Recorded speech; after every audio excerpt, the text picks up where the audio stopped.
Hello folks, today the question is for 2019 May-June paper 4-2, and this question is concerned with the chapter electromagnetic effect, magnetic field or effect I can say. So it says that an electron is traveling in a vacuum at a speed of 3.4 into 10 to the power 7 meter per second, like this.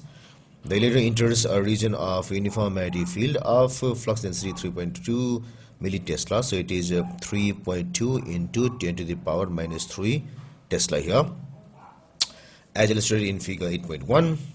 The initial direction of the electron is at a speed of 30 degree to the direction of magnetic field, so it is at this angle. So I can say here, so this angle is equal to 30 degree.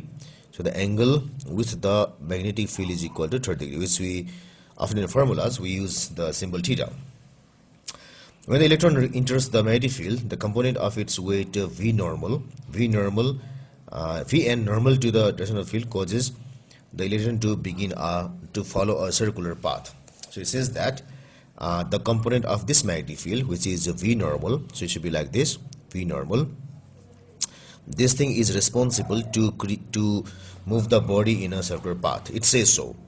So calculate V normal. So we have this thing is equal to V, this thing is V, so we need to find this V normal. So V normal should be equal to V into, so this is V, we have to find this.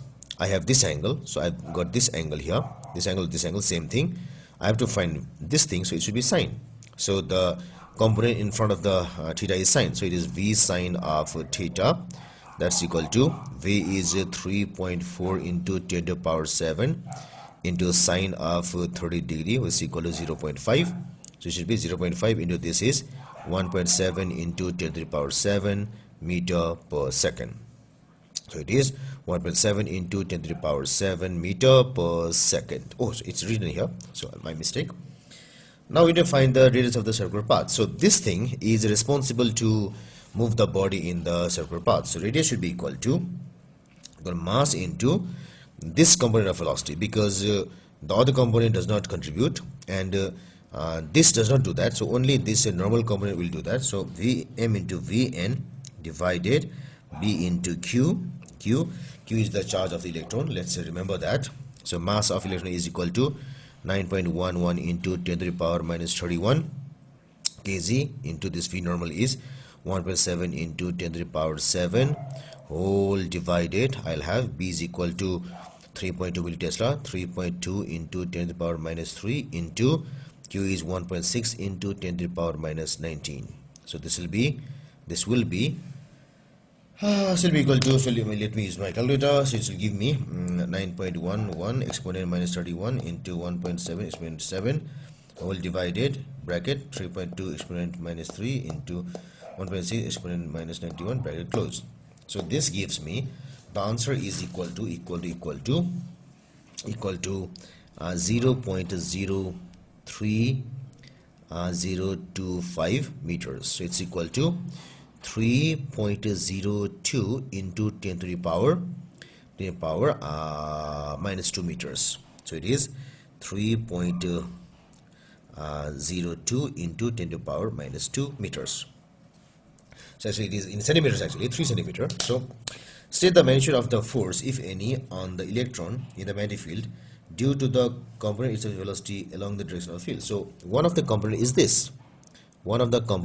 So this is V, let us say V parallel.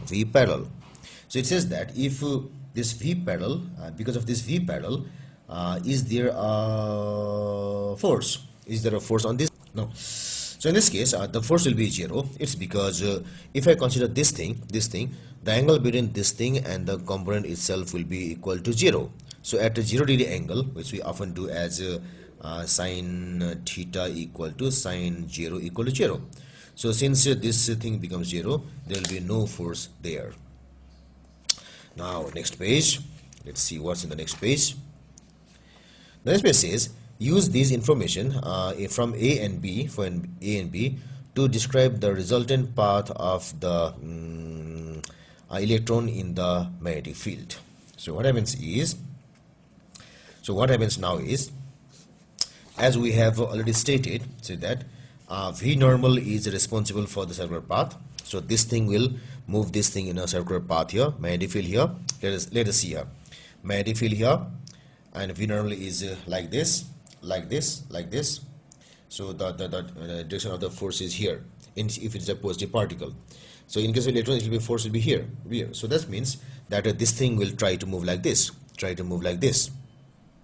So here it is slightly difficult, but in class I often used to show this in great details about the circular path here. So here we have the force like this, like this here. So the things should move in somewhat like this. Now here we have a force in this, so it moves circular path like this. But we have no force here. We have no force in this direction. The only thing is uniform velocity.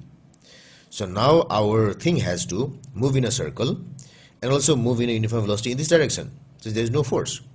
So this circle moving in this direction will form a helical path. It is helical because the pitch is same. The pitch should be same because the velocity in this direction is same. So it should be like this. Had there been a increased velocity, the helix would have been like this. So in case of uniform V, helix is like this. So like this, somewhat like this. So pitch is almost same. If velocity increases, it should be like this, and so on. Velocity increase. If it is decreasing, it should be like this, like this. But our path is like this. So the path will be a helix or helical path. So this phenomenon is a great precursor to lots of physical phenomena happening in that space, which we can know from textbooks, or maybe your teachers might have told you. I often do that in class, but your teacher might have told you in class also.